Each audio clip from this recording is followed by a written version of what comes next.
এক অন্য খবরের দিকে চোখ রাখা যাক।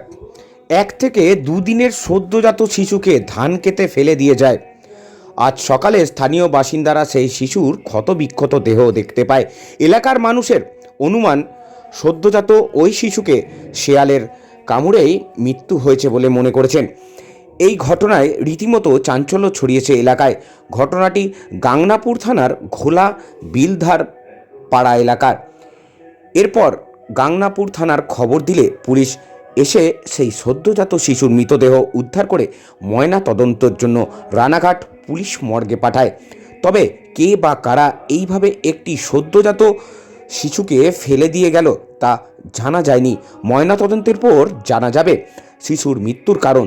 তবে ঘটনার তদন্ত শুরু করেছে গাংনা থানার পুলিশ।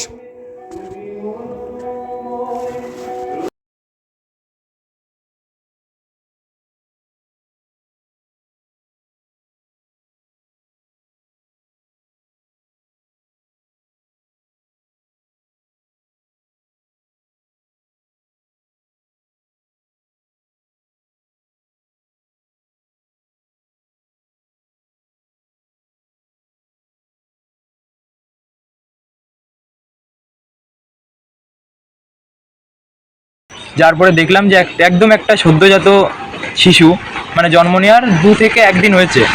এবার সে বাচ্চাটার মানে ডেড বডি পাওয়া গেছে। এবার তা গিয়ে দেখার পরে দেখলাম ভীষণ খারাপ অবস্থা, গায়ে কাপড়ও ছিল না কোনো রকম, ফেলে গেছে হয়তো 1 থেকে 1.5 দিন হয়েছে। পেপারেতে জড়ানো ছিল, তা শিয়াল বা কুকুরে কিছুতে হয়তো নিচে দিয়ে একটুখানি খেয়ে নিয়েছে, এই পায়ের থায়ের দিক থেকে কিছুটা খেয়ে নিয়েছে অংশ, শিয়াল কুকুরে।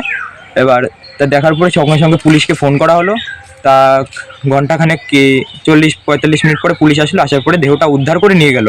ভীষণই খারাপ অবস্থা ছিল বাচ্চারা, একটা শিশু ছিল। আনুমানিক কটা নাগাদ পেয়েছে গ্রামবাসী? 6টা থেকে 6টা 10-এর মধ্যে দেখতে পেয়েছে।